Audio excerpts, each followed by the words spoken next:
Facebook hits $1 trillion.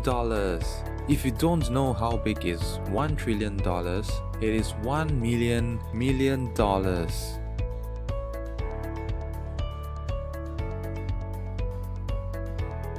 Facebook hits $1 trillion in market capitalization for the first time. This is right after a federal court dismissed the Federal Trade Commission's antitrust lawsuit against Facebook. And that helps to boost the price on Facebook up by more than 4% on Monday, bringing the company's market capitalization to be above $1 trillion for the first time. This makes Facebook the number 5 company in the US to reach $1 trillion market capitalization. So which company are the first 5? And which is the number 6 company that is closest to $1 trillion?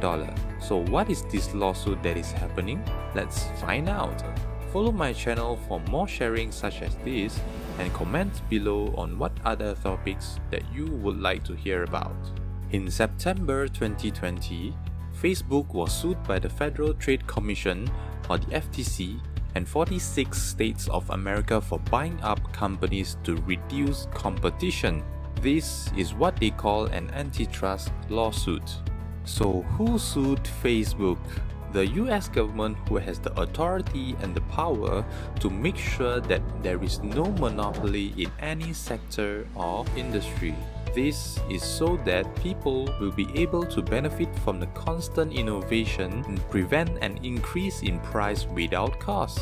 With competition, companies tend to give much better pricing and quality of products and services to their customers. According to the government in December 2020, Facebook is becoming a personal social networking giant, so big that they believe that Facebook is becoming a monopoly in the personal social networking space. Now, to give you the context, Facebook acquired Instagram for $1 billion in the year 2012 and also acquired WhatsApp for $22 billion in 2014.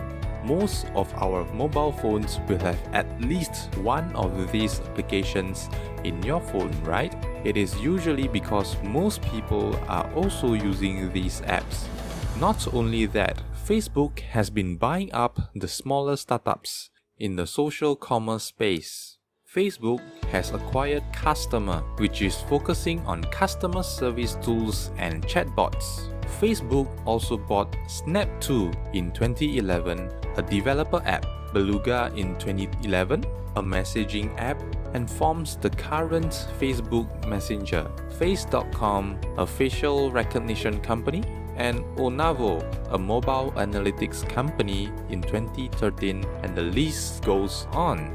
Well, from the perspective of the FTC, they believe that Facebook has acquired these applications and become a monopoly in the personal social networking industry. So, as you may know, Instagram and WhatsApp are the two main applications on top of Facebook that people use daily. So, to increase competition in the market, the FTC proposed in a lawsuit that Facebook were to sell off Instagram and WhatsApp so that other companies have a chance to acquire market share. This is also because Facebook slowly trying to integrate the applications. As you recall, Facebook, Instagram and WhatsApp platforms are of separate applications at the beginning, but over the years, Facebook has been quietly establishing a data integration between these applications. According to various articles, Facebook has been not very transparent in how they gather and use the data across the 3 different platforms. So what do you guys think about this? Let me know in the comments below whether this will actually be benefiting us consumers by bringing in more competition to the market. So, why did the FTC drop the case? According to the report, the FTC took too long a time to prove that Facebook is guilty. One of the things that the judge asked the FTC is, what is the definition of the market that Facebook is in? The FTC defines the market as personal social networking. they were unable to answer which companies are inside this particular market. It was mentioned that Facebook owns majority of the market share, but who holds the remaining market share? In court, you need to define everything as clear as possible. What is the definition of personal social networking? Does it mean any app that can send messages, or an app that you post pictures in, videos? It is like you are asking what is a superhero. Does the superhero need to have special powers, or does it just have to wear a cape? The FTC also has to prove how it is dominating the market, and how are they holding off new competitors. Since the FTC took too long a time to answer many of such questions given by the judges, hence the judge has announced to dismiss this lawsuit. This is not the first time that a company that we know that faced an antitrust lawsuit. Take for example, in April this year, Epic, the company behind the popular video game Fortnite, sued Apple because Apple kicked Fortnite out of the Apple Store last year, because Epic offers its customers an alternative way to make payment to avoid the mandatory 30% commission charged by Apple. As you can tell from the Facebook antitrust lawsuit trial, it actually takes many years to complete the case. The trial will determine whether Apple is actually a monopoly in its industry, which they need to figure out which market is it. So I can sense that the lawsuit that Apple is going through will take a few years to clear. Certainly, this is not something new to Google. December last year, Google also faced its third government antitrust lawsuit in less than 2 months. Actually, being good at something is not easy, right? This shows that the US government is concerned about how the big tech in the USA is becoming too big, and Facebook is one of them. This is a large hit to the states, as there are currently many such lawsuits still pending. But it may not stop here. The FTC could still file a new complaint by July 29th, according to the judge. And of course, even if it exceeds July 29th, the FTC or the states are still able to refile a lawsuit when they find new evidence. The lawsuit is being dismissed because of the lack of evidence, and there are plenty of questions that are left unanswered by the FTC. Well, we'll see what happens next. You may ask, what is the use of such antitrust lawsuits? Why are they spending such huge amount of taxpayers' money to sue companies for such practice? How is this beneficial for the consumers and the investors?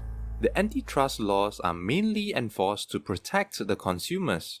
Should there be competition in the market, companies will be more careful in their pricing structure so that they remain competitive.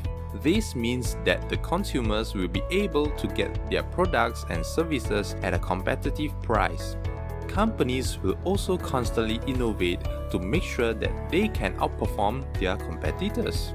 Have you ever faced a certain company that dominates the industry and you're a happy customer until they increase the price so much but you have no other alternatives to go? That is one of the things that the FTC is looking out for. However, what does this mean to the investors? It is actually a piece of good news to investors who hold a company that is being sued for being a monopoly. This is in a way proving that a company is a good company to invest in. They are the monopoly.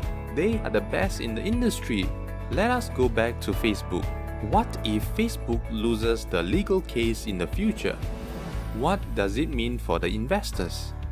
For Facebook investors, should Facebook lose the case, the investors will still get a portion of the split company. For example, should Instagram and WhatsApp was required to form new entities on their own, the current Facebook investors will get a small portion of each company.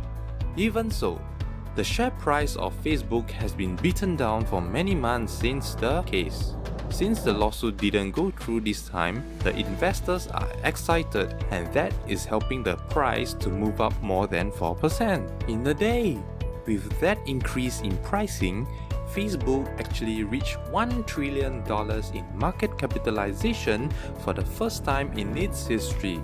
Facebook is not the first company that reaches $1 trillion in market capitalization. In fact, Facebook is the 5th company in the US that managed to do so, joining Apple, Microsoft, Amazon, Google, forming the MAGAF stocks. Amazing, right? That the top 5 companies are all big tech companies. Well, Facebook does not label itself as a technology company, but rather a communication company. What do you think? How about the 6th company that is nearest to $1 trillion market capitalization? Have you given it a guess? Remember to subscribe to my channel and comment below to let me know what topics will you like to hear next. Well, the next in line could be one of the following companies, namely Tesla, Berkshire Hathaway, Alibaba, which is a Chinese company listed in the US, and TSM, or Taiwan Semiconductor Manufacturing Company. Which one will be the next in line to reach $1 trillion market capitalization? Who here own at least one of the companies listed above? Now, thinking as a consumer and also as an investor, what do you think about a company being a monopoly in its market?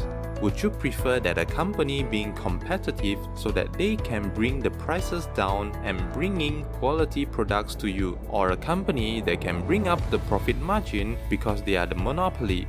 So, should I invest in such a company? Let me know what you think in the comments below. Thank you for watching and see you in the next one.